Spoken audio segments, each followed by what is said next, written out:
Doesn't matter what day of the week it is, everybody. It could be a Monday, a Wednesday, a Friday, a Saturday, a Sunday, any day of the week. There's always one thing going down on Cruise Control, and that is a lot of breaking news. Come on.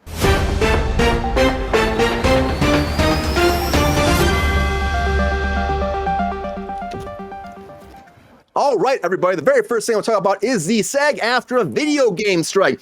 That's right. They have an interim agreement going down for 80 different individual independent companies. Now, the big players are not coming on board yet. There's still the big 10 companies like Activision and Warner Media and all of them that are still not signing on with this interim agreement. But it's like the same they did during the SAG strike, during the theatrical SAG strike, where they said, hey, we'll give you a deal right now. You accept this deal. It's under the guidelines of which we want for the actual deal. And hopefully the big boys will come home and sign the same deal and make this ratified into law. We'll have to wait and see if it finds out. Didn't work that well for theatrical. They tried, but they had to still, again, meet in the middle somewhere. But the companies are saying right now they're happy to talk, but they think that these deliver these proposals with reasonable terms is going to take some time, they said. So the executive director, chief negotiator Duncan Crabtree Ireland said the many companies that are happy to agree with our AI terms prove that these terms are reasonable. We'll have to find out if they are reasonable moving forward, but there's still there's a lot going on until we get a deal. But speaking of video games, everybody, Minecraft. Let's talk about Minecraft fast, because people are hating on the CG. People are hating on it online. Oh my God, so many people is flipping out saying it's like Sonic the Hedgehog all over again. Like the bad Sonic. Like we want to see like some creepy Sonic. We would have kept that Sonic around. We don't want that. And they're giving Jason Momoa a hard time, Jack Black, everybody involved in this project being like, we shouldn't be doing this right now because we're taking it down, time. We're not making this real. It doesn't work well. But to me, honestly, guys, the trailer was a teaser. It was a teaser. We talked about this on Wednesday. You don't see much from that teaser. You see just like establishing characters, blockhead creatures, titles. April coming out. So we got to wait a little while to see actually where this goes. I know people are complaining about the sheep looking too realistic too, because they're supposed to be blockhead sheep. I see you shaking your head, Jordan. Those would be blockhead sheep. That's a problem, Angela. They need to be realistically blockhead sheep for this to be an actual Minecraft adaptation. It does. Yep. Of course. That's the people one. I don't know. I just think just calm down. Again, we have to wait a little while to see where it goes. But people have been going a little bit more excited for Beetlejuice. Just two, because it's the second one. But Beetlejuice, everybody, is back out. Michael Keaton, who's actually changing his name to Michael Keaton Douglas now officially. Because if you didn't know this before, his actual name is Michael Douglas. But again, if you're a SAG member and you put your name through the system, if someone else has a name already, you can't just have that same name. So he changed to Michael Keaton. He said he found it in a phone book and went along with it. But now he wants to be back to be Michael Douglas, but he'll go by Michael Keaton Douglas so that it's a safe thing. You know who he is. We know who you are, Michael Douglas. I'm going to call Michael Douglas, right? I'm going to call Michael Douglas. So I'm doing. It's already happening. But right now it's getting great reviews. Again, they're still pushing for that 145 million opening weekend. They made 13 million opening night, and 77% for critics, 84% for audience. I saw it with the Thirsty Daddy just yesterday, and I gotta tell you, GR and I liked it. I thought it was fun, right, GR? I think that the people are freaking out a little bit about it. People are freaking out a little bit about it, but I think that overall, it's a fun story. It feels like it's in the same world as the original Beetlejuice. It feels like we're back in the 80s a lot of ways. And all those characters... Freaking out how? Because they're saying that it's just not a good enough storyline for Beetlejuice. It's the same thing over again. It's nostalgia bait. Nostalgia bait, they keep saying. But we have a disco scene that brought it right back to the 80s for some of us. Yeah, GR was rocking and rolling for the disco scene. He loved that. But I would say this, Michael Keaton, again, he steps back in those shoes as Beetlejuice. A little bit less energy, of course, a little bit older, but still the same persona and the same character is right there. And I loved it the whole time. And it did feel like we had a good narrative that we didn't discuss in the trailer for the first time. We didn't get into that. We didn't spoil everything, which is normally how it goes all the time in Hollywood. Come on, Edward Hyde, be interested in Beetlejuice, man. Give it a chance. Michael Keaton's there. People are there. Give it a chance. I know. Let's be honest with Michael Keaton and Douglas. Michael Douglas. Michael Douglas now. We gotta dial it back. I mean, he's Michael Douglas. He's Beetlejuice, right? Like that's Beetlejuice. I mean, without Michael, it's just Michael Douglas. I keep saying Michael Keaton. Without him, it doesn't really. You know what I mean? It doesn't feel like. It just becomes all these other remakes that they try to bring other people in to it just doesn't really have the same redo, yeah. And it's he's like Timothy Chalamet, Beetlejuice. We need that.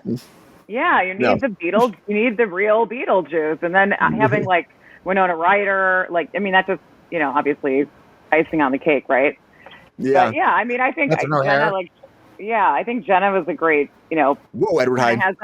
she has that dark, ominous kind of vibe. So I think she's going to do really well in it. I mean, I think it's going to be. I mean, I'm looking forward to seeing it. So yeah, she was great, and she was like, I mean, definitely after Stranger Things coming back in a lot of ways, and I think this was nice to see her back. Character, Catherine O'Hara though, I think steals the show. She is amazing as always, and that character.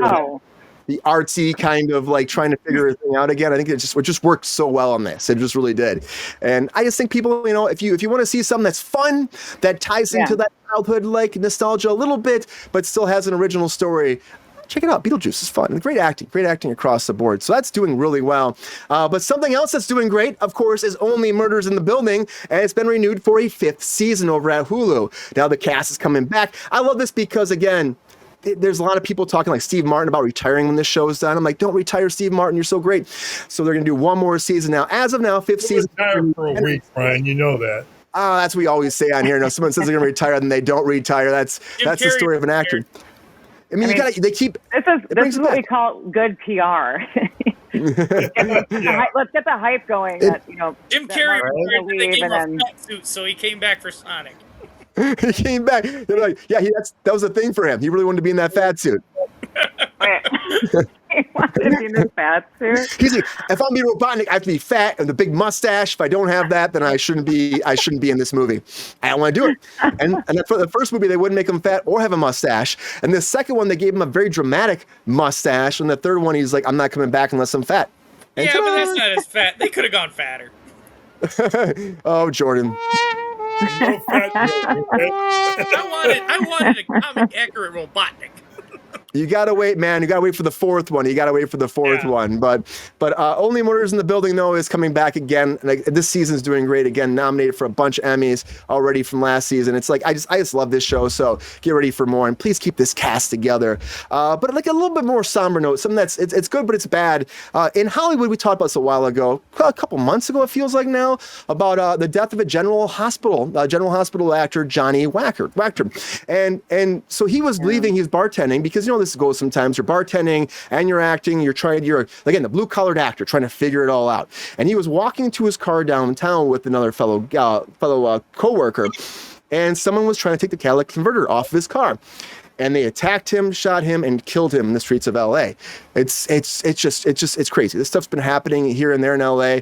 And again, it's like the second or third actor we talked about recently. It's happened again. It's a numbers game here in LA. But they did arrest 3 people now for this. At first, there was nothing, but we do have a few people moving forward that have been arrested. 18-year-old Robert Isaiah Barclow was arrested from Huntington Park. Sergio Estrada, 18, also arrested, but not charged with special circumstances. But both of them are charged with murder.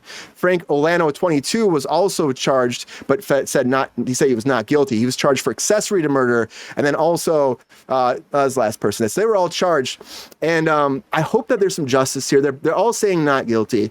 Again, we'll have to see what the prosecution brings forward and what the defense says and how this actually goes in the court of law. But I hope that this man does get retribution for his death. It's very unfortunate. I hate to see anybody lose their life. It sucks, especially like someone this young that has a promising career, and then all of a sudden it's just gone. It's just gone. Okay, and I will say this. Sorry, Brian, I'm going to chime in. Like, this thing with the catalytic converters is, like, out of hand.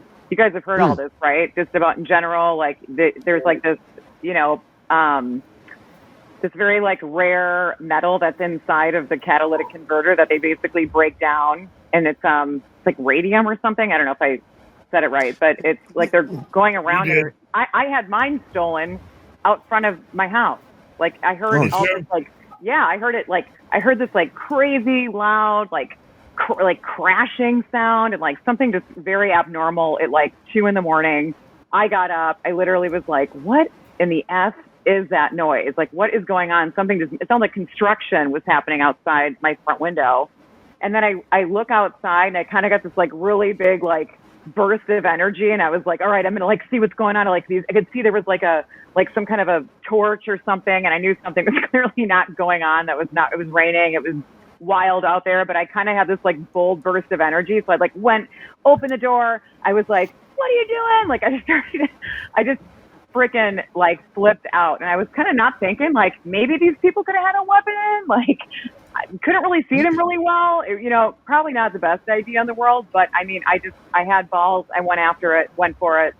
Couldn't really see them, and I mean, I scared them off. They did leave, thank goodness. But like, it probably could have been a lot worse for me. You know what I mean? And hearing this story kind of triggered me a little bit, hearing that, because it was just, it's awful, it's sad, it's horrible, but this is something that's happening everywhere, all over. It takes people like 2 minutes. These guys, 2 minutes to do it. Like in broad daylight, just 1, 2, 3, it's gone. Car, it's gone. Yeah. So it's well, that's where it's What also happened to the guy stealing hubcaps? Come on. it's a different day, Jordan.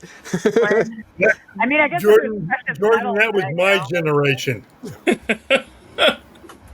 Yeah. I just think though, it's like, honestly, on top of this, it's like, this is a big thing, like Angela's saying, it's a big thing in Los Angeles too. But you got to be careful, because that's what again, what Johnny was doing. He was just trying to get to his car because he wanted to shout these people, and they killed them right there. And they're kids. They're 18 years old, and they're stealing this for money. It just sucks. It just, Brian, if those things they get $2 to $3 grand a piece for those things. Yeah. yeah. That's why Yeah. they're doing it. Yeah. And what you're They're going supposed after to, him. I guess what you're supposed to do, apparently, is they're saying to, like, if everyone's like, especially if you have specific cars, like, I guess they like Hondas, they like Prius, all these different, there's certain types of cars they like to get to because you can get underneath the panel. And there's other vehicles now that they're starting to put a cage around the catalytic converter, so you can't get access to it as easy. It takes longer to get off. But these people are like masters at it now. But they are getting a ton of money, so they're bringing them to these like junkyards, these kind of private places where they're able to somehow extract that precious metal. And I don't know who's buying it. Obviously somebody is, because this would, still be a problem going on. But it's just so sad that people are losing their life and having to get into like fights and all kinds of crazy stuff. And this is what ends up happening. I mean, it's not, yeah. It's horrible, and it's an ongoing thing that's just crazy, and it's like someone needs to shut this shit down. Someone needs to shut it down, but until it happens, like it's too hard to fight. It's too hard to fight, and apparently it's too hard to fight Harvey Weinstein as well, because Harvey Weinstein has more charges dropped. Everybody, and honestly, we knew this to happen. He's having most of his charges dropped. It just keeps happening. Everything with his drops, like everything, and I swear I'm going to say. The guy has a lot of connections everywhere.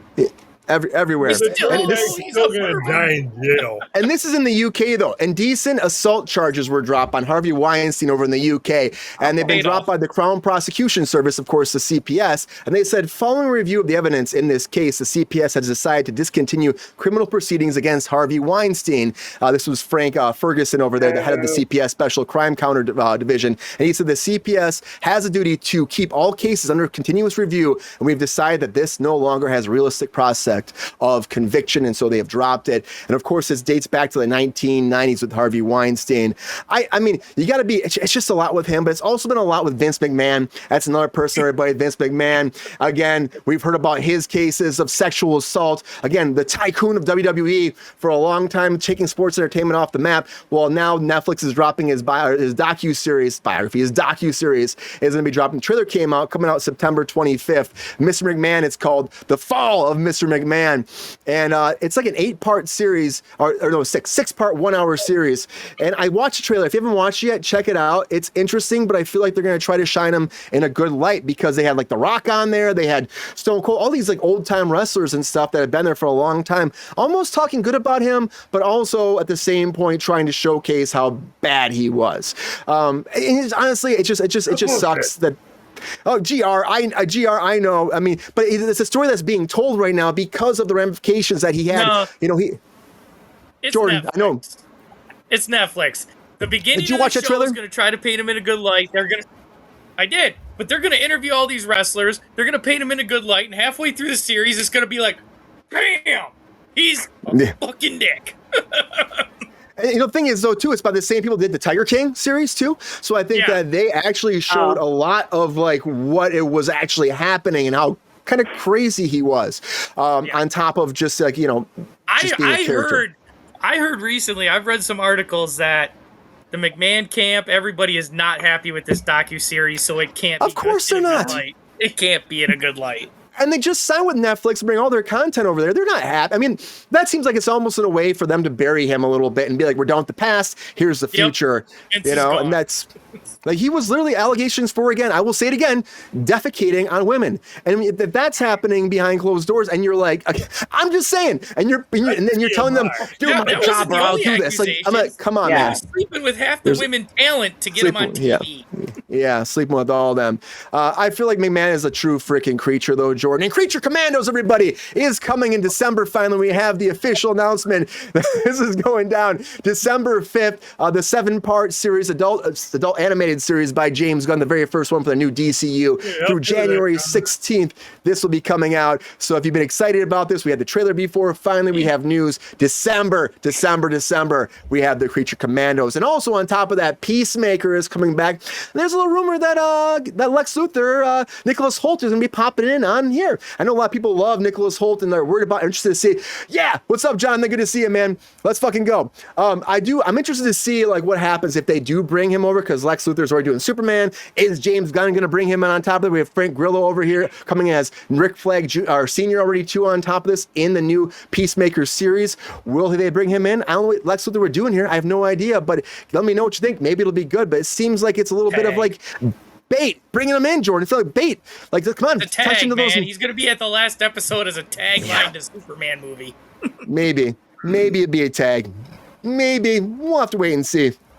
I'm not as excited about that. I don't think there's really any kind of need for him in that at all. But I will say that I'm somewhat excited about. Maybe not everybody is here, but I'm excited about the new Weezer concert coming out, everybody. I heard this, and I think it's awesome. It's their 30th anniversary of the Blue Album, Voyage to the Blue Planet, they're calling it, the tour, and they're playing the Blue Album straight through all the way. So if you're a friend or a fan of Weezer, you're getting it all the way through. And they're also playing some other hits, too, on top of that. I saw the Foo Fighters live one time, and they did that, too. They had the White Limo tour, and they played all that album straight through. And Dave Grohl, it was a small little bar called the Dragonfly in LA, and they played the whole thing. There was probably 30 people there, and then Dave Grohl goes, "That was our new album, and this isn't." And then they played for like another hour and a half of all their hits. It's awesome. Like, come on, guys, do more of this stuff, right? I think this is just good, it's smart business for fans, for everybody. Like, it's just fun. I'm not sure about this. So I need everybody to ask me about this, but Linkin Park's coming back. Now, Linkin Park is coming back, and we know about Chester. Of course, Chester passed away like 7 years ago. Unfortunately, he committed suicide, and he was the front man of Linkin Park, the main voice of Linkin Park. But now they've hired somebody else to take over the reins and become the new Chester. Now, never replace Chester, you won't. So they went the opposite direction. They hired a female musician who actually was a big part of the band Dead Sarah. And they have a new album coming out called From Zero, coming out November 15th. A new single called The Emptiness Machine. And Emily Armstrong is their new lead singer. The rest of the band is there. They're coming forward and pushing Linkin Park. They had a little like video came out that was actually pretty interesting to see. I feel like she does have like a nice rock and roll kind of sound to her voice. But then again, if you're a fan of like Linkin Park at all, and I know not everybody is. Linkin Park was kind of a thing at that time in the 2000s. Huge. I know. They were great. I mean, I saw them at like the whatchamacallit festival. Is it the oh my gosh. Like Lollapalooza or something like that? No, it was like a Woodstock in like 1999. It was like all the 90s, was 2000s. Before that. You got it, Ron. I see you. You got it, Ron. Bring it in, Ron. You got this. I don't. Come on, Ron. Dang it, Ron. Come on, Ron. Crying. Woodstock rules. Sorry. What's that? I said Woodstock rules. Hey, John. Woodstock does rule. I mean, even the new Woodstock. I mean, it's not the old one. But no, the new one was nothing. The original was the best. Yeah. I wasn't there, but I'm sure. I was. But can Linkin? GR, you were there. You were there, rocking that long blonde hair and that mustache a long time ago, doing one of these, right? It was yesterday. Yeah, he just shaved his. It wasn't. He just shaved his hair. 99? It wasn't Woodstock 99. Rome, yeah. 1969. No, Woodstock. Ron's on this. New one. No, Woodstock 99. Turn up the miracle year. Come on. You mean your apple bud? I know, right? Those didn't exist back in those days. But Linkin Park, I'm not sure if Linkin Park can be the same without Chester. Again, they could have done a new band. To me, it just like seems like they're classic. I don't know. It's hard to like. I mean, it's gonna be interesting with a new a new like lead singer, with this gal. I'm certain it may be really amazing. I don't know. I haven't listened to it, but I'm optimistic. Angela, could this have been it? It was Limp Bizkit, Metallica, Rage Against the Machine, Dave Matthews, Kid Rock, Alanis Morissette, Wycliffe Jean, Tragically Hip. That was Woodstock 99. Yeah. Yep. That's what you're talking about. Okay, got it, Brian. Yeah. And Woodstock 99. Side note, Limp Bizkit. King of hot dog flavored water. I mean, back in the day when I used to hang out with John Otto, the drummer, and Fred Durst. Yeah, I mean that's another story. That's awesome. That's another story. That's awesome. Wait, everybody has to take a drink because she dropped a name. Oh, yep, take a drink. Okay, okay, Jordan, Ronald, get your cups up. Wait, cheers. I don't have a cup. But it's big. Limp Bizkit's big for like Gen Z. They love Limp Bizkit. Like Fred Durst is having a renaissance right now. It's a huge thing. They're selling out arenas everywhere. Yeah. It wasn't that good back in the day. Hey man, leave him alone. Leave him alone, Jordan. Rolling. He's got a little. Fred Durst has a little bit of magic going on. Everybody, that's all I'm saying. A little bit of magic. Wait, like, when you play that effect, Fred Durst. But Fred Durst is not as super as Superman, everybody, and Superman and Lois is coming forward, and the last season's coming out. I know Jordan's excited about this, CW, but they've moved it up. It was Thursdays, they're moving to Mondays now, so if you're looking forward on October 17th, bam, you're getting October 7th instead. So the last season's coming out, very, very last season, big cuts here again, big cuts, because again, they were afraid they weren't able to come back for another season. CW is changing their whole dynamic over there. They're trying to get into more like news and more like reality shows, and so this, again, all the DC stuff is going away, but this is getting to fly one more season, and we'll see if it's good. And the one thing Jordan's we're more excited about right now is, of course, Star Trek Day, everybody, which again is celebrated this Sunday, September 8th, celebrated by fans around the world, beaming up to those spaceships and living long and prospering, right, Jordan? But again, Paramount Plus is going to have a big thing for this, too. They're going to give you the first episodes of all their Star Trek shows for free if you don't have a subscription, so maybe you'll get that money to Paramount Plus for that Star Trek subscription because they want it. Give it to them. Star Trek Day, right. September 8th. A lot of breaking news, everybody. A lot of breaking news. Hey, can any, I just want to ask here. My hands look really big, like when they're in this, like... like, excuse me, I have a question. Get in there. Okay, can anyone? Oh, I'm up in here. No, does anybody know how to speak like Klingon? You like the whole? Have you done like Comic-Con and like? I can't speak no Klingon. Come on, Jordan. Jordan, you're the Star Trek man. I know it's locked. It's essential. What is it? It sounds like a gremlin meets like a. Jordan, I'm disappointed in you, man. You gotta go a little deeper, Angela. Okay. You gotta really, like get into the throat, and I think it sounds like a German accent. Like you're gargling, and I don't want to. It's really that. I'm not gonna lie, there is a whole dictionary on Klingon. I mean, it's. Yeah, I mean, we should almost look it up, or someone should. Speak a couple Klingon words. There's actually. If anybody can speak Klingon in the chat, that's definitely not Ron's category. Ron's not speaking any Klingon today for us. Ron's like, nope, he's snoozing on the Klingon. Okay, people in the chat, can you write Klingon? Can you write in Klingon? Write some Klingon if you got it. Yo, player, if you enjoyed this video, please like and subscribe and hit the bell to be notified when we are live. And if you are able to join our Patreon, please join. Because the pep star needs more snickety snacks. Because I'm hungry. Holla back. Love y'all.